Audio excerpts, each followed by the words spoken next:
I'm Dan Javorsek. I go by Animal, and I'm the president of EpiSci. I'm Jason Brown. I go by Joe Boo. I'm the general manager for government at Applied Intuition. Thanks for joining us for this Nexus Talk. So, Animal, what excites you about the acquisition? I think I'm probably the most excited about what Applied has done in the commercial sector. For so often, I would say the U.S. government has been preaching this mantra that we need to leverage commercial in the things that we do. And fundamentally, commercial really hasn't penetrated. And I think that's because we failed to really understand and appreciate what that actually means. Yeah. You all have done a fantastic job of leveraging commercial, and I think blending the two companies together in such a way that we can benefit from the autonomy stack that you've created due to the virtues of a market economy where you had to survive first in that environment without just being fed this sort of contracts from the government is pretty important. Yeah, that's a really, really great point. So, I think in 2019, I started using the phrase software and data are the capabilities that matter most. And I would get these interesting looks from various different people in the military, Pentagon leadership and whatnot. I started really thinking about that when I saw our airmen use software and data to actually find things and actually enable people to make decisions that otherwise they couldn't if they didn't have leading software, world-class software at their fingertips. So as we kind of fast forward to today, you realize that this isn't just about the Department of Defense, it's competitive advantage. If you want competitive advantage, it's about software and data. And then being able to combine the capabilities of both of our companies, which are really all fundamentally about leveraging software and data to provide a competitive advantage for the Department of Defense, that for me is just incredibly exciting. I think we're going to do amazing things for warfighters, for our allies and partners. It's going to be a great future. Yeah, I think there's a tremendous opportunity to think of data as a weapon, because right now, and I would say historically, we haven't, right?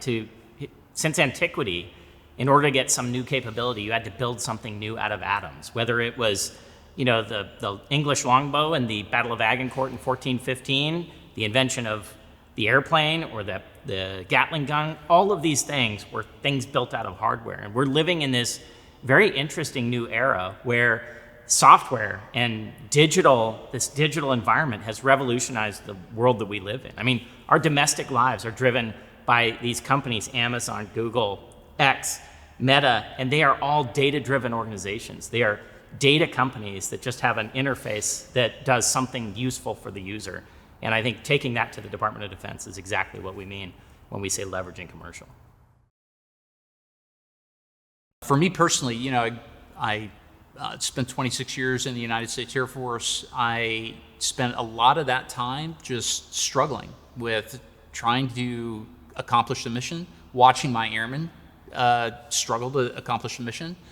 I know what it's like to be in a situation where if you just had the information you were seeking right then, you could make the right decision that oftentimes were life and death. And that is a lot of weight on someone's shoulders, and people experience that every single day.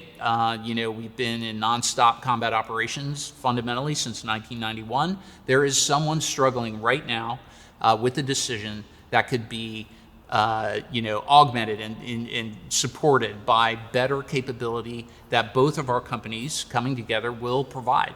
And so I know what that's like. I know the weight of those decisions. I know what it will mean when we are able to provide our combined capabilities to those warfighters in those situations. Yeah, I think, I grew up in the 1980s and 1990s when going higher, faster, farther was really the benchmark of being a test pilot, which is what my profession was in the Air Force for 25 years. I had the opportunity to live a test pilot's dream. I got to fly lots of different airplanes, do things that I've never imagined would be possible. And yet, today, I am more excited about our future than I was doing that job. And the reason for that is that we are at a point in our nation's history to fully embrace the potential of the 21st century that I think Applied Intuition has done a fantastic job of seeing that implemented in the commercial sector with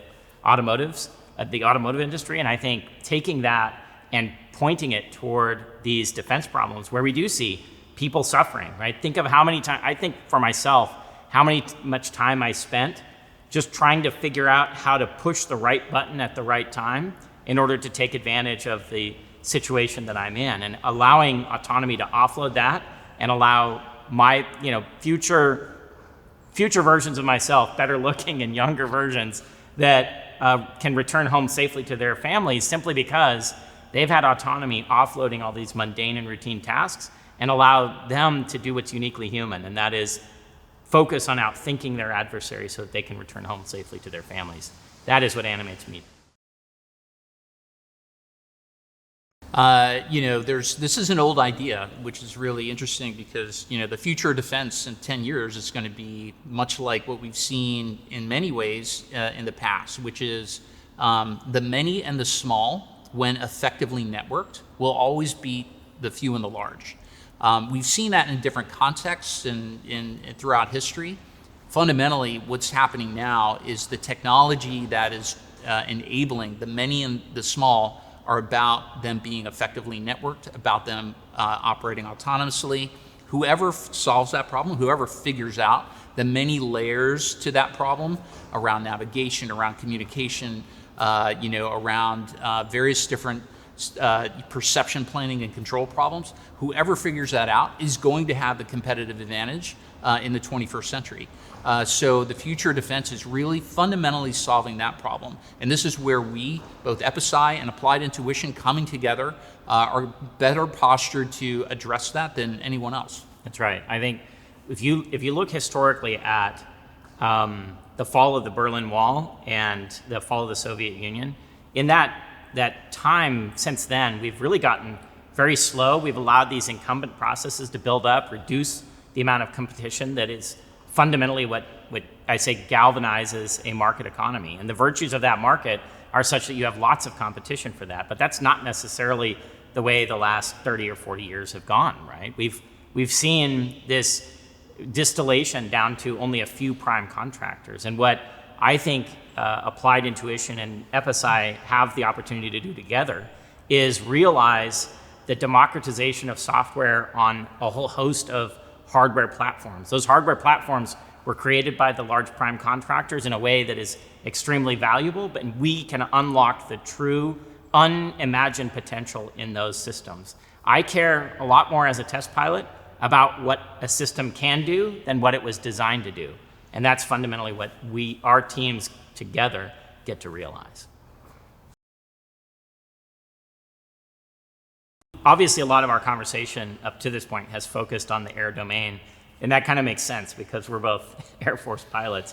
But if you really think about the graduate level application of these sorts of problem sets, this problem set that I would say I first really encountered in my driver's training class as a 15-year-old, this idea that I have to sense or perceive my environment, I have to make a decision in my mind, and then take action on that, and then resense the environment. That loop, no matter what you choose to call it, is applicable everywhere. And I would say when you look at the opportunities to distribute this across multiple domains, no one is better at this than the United States Navy because they fundamentally bridge multiple domains. When you see maritime operations, what you realize is a massive potential to help us deter, compel, and punish our adversaries in a way and in parts of the world that we know are going to be challenged in the next decade. The maritime environment fundamentally is a nice in-between, say, space between the two spots that our companies have really perfected. You all at Applied Intuition obviously have a lot of experience in the ground domain, but sometimes the ground domain is limited to roads and you have to maneuver in a tighter set of constraints. In air domain, you have multiple dimensions, 3 dimensions to operate in, and in maritime, you get a chance to play in 2 dimensions, but without quite the same level of confines that you would have in the ground one. So I think the maritime domain is a great opportunity for us to blend Applied Intuition and EpiSci's strengths. Yeah, and most of the planet Earth is covered in water. That's right. So you have to figure out how to leverage the maritime domain to your own competitive advantage. And even how do you combine your capabilities within multiple domains where you have various swarms that are operating collaboratively that enable each other to do things that they couldn't do on their own. And so this idea of collaborative autonomy between maritime and air, between certainly ground and air, this is really the future of the Department of Defense with regard to competitive advantage. Those who can figure out how all of these systems communicate, collaborate, and then work together, it's going to be critical. And anyone who figures that out is going to have the competitive advantage that leads them to success in the battlefield. I'll also say that this idea of collaborative autonomy is one of these areas where the Department of Defense is probably going to create technology that will actually feed back into the commercial sector. Right. So I think in maritime autonomy in particular, there's a lot of investment that the Department of Defense is making that you can easily see come back into the commercial sector.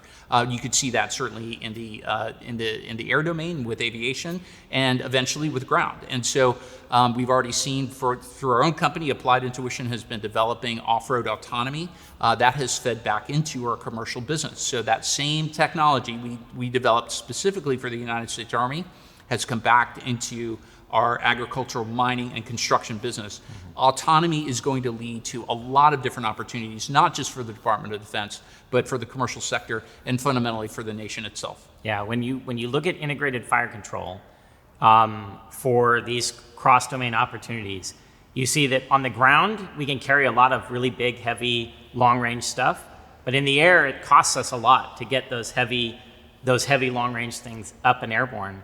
Factoring in the surface and the maritime domains allows you to blend the best of both worlds. You get the long look angles and the value of the perspective from being at a higher altitude that comes with being in an airplane, and integrate that with a maritime domain that can carry a very large amount of high power weapons. If I were ever going to say there is an opportunity to leverage commercial, it is in the space domain, right? You have to live under a rock if you've not been paying attention to proliferated low Earth orbit. And what Elon Musk and Starlink is doing, I think, shows that there's a tremendous opportunity to orchestrate a very large number of assets that are commercially based, that have to survive in a commercial market, but could be leveraged for military applications. And what we develop, the software that we develop in EpiSci and in Applied Intuition, is able to, say, gain trust in its application in one domain and then maintain custody of that trust as you begin to scale it to the space environment. And in that place is where the graduate level work is really going to be done, because that is where the nation needs better orchestration, better command and control, and a better integration of those assets with the terrestrial ones. Yeah, and certainly any of those hard problems I mentioned before around enabling the many and the small are going to somehow be either connected to assets in the space. They're going to be part of that same equation. They're going to be part of that fundamentally that collaborative swarm that is trying to accomplish a particular task or objective. And space is going to be maybe the critical part of this, especially when certain aspects of those capabilities in other domains either start to attrit, they start to maybe lose communication. What you're doing in space is going to matter more than ever. Yeah, who would have ever thought that affordable mass would come to space, right? Right. And if we're learning anything from the Middle East and in Eastern Europe right now, we are seeing that quantity and affordable quantity has a value and a virtue all its own that is very different from the way that the US government has tended to procure new systems in the past. If I had one message for the DoD, it would be, you've got to figure out how to procure software effectively. That's been a challenge, as we all know. There's been discussions on this ad nauseum about the challenges that exist. We've got to figure it out. So there's a lot of different, angles to that. There's the angle of, how do I ensure that the software is tied to, the vehicle that I'm procuring is effective, remains modular. And then what is the sustainment plan for that software? Software is never done. That's an old adage at this point. And the DoD has to figure out that there's going to be some aspect of leveraging what the commercial sector has done around software products. How do I ensure that I'm developing the right product, that that product is sustained, and that it fundamentally is serving the purpose it's meant to? How does software fundamentally be procured potentially in a very different way, maybe even separately from the hardware that you're buying? These are important questions that we've got to figure out. That is the biggest thing that the DoD has to figure out today. It's probably the biggest thing the DoD had to figure out 10 years ago. But we are at that moment where we, as a combined company, can support the DoD in fundamentally addressing that question. Yeah, I think the number one message I would send to DoD is it's about time. It's about the tempo at which you make decisions. As long as you do that faster than your adversary, then you will be victorious, as we have been for thousands of years. But it is about time. It's also time for us to embrace this right now, because the 21st century has shown that autonomy and software are at this very critical point where they can revolutionize the way that we not just procure systems, but the way that we actually employ them and react and adapt to an adversary. Without a deep understanding of the temporal nature of what it takes to win, we as a Department of Defense and as a country will find ourselves on the wrong side of history.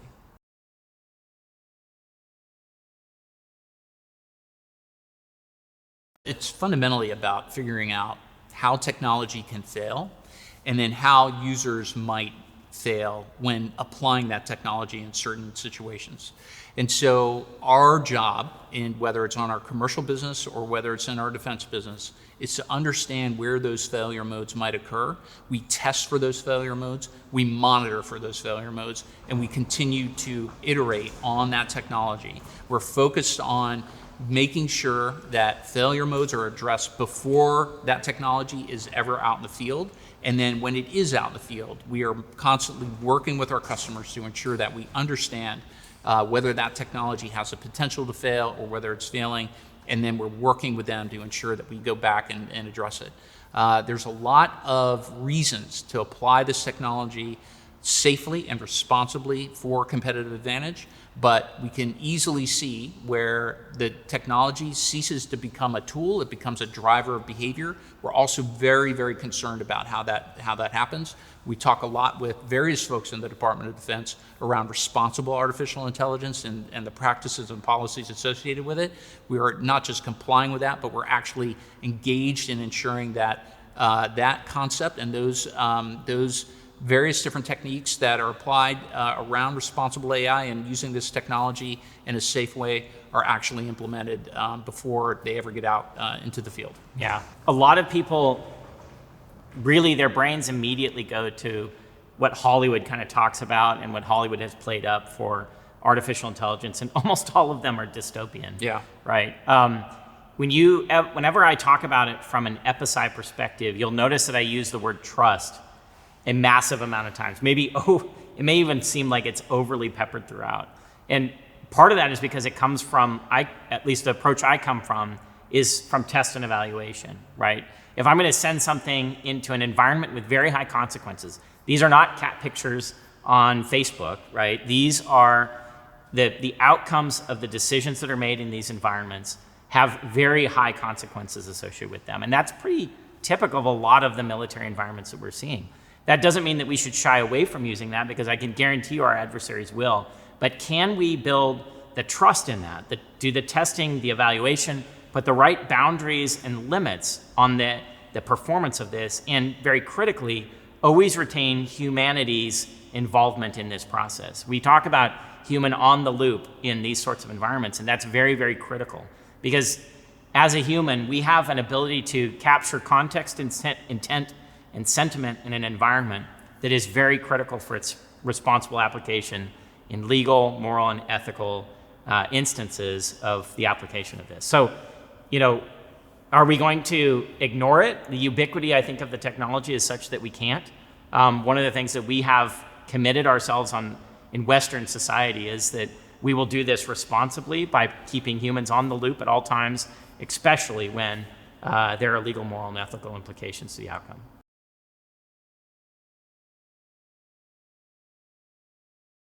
Everything in technology is dual use. And so if you are going to go to a company, I think Applied Intuition and EpiSci, the fact that trusted is in kind of the core principle of the way that we are developing our software, the fact that it is in fact embraced by the user community, especially on the defense side, to maintain custody of that trust as we apply it to a whole host of other applications is a massive reason for why we need your talent and we need their talent to come and help us do that responsibly.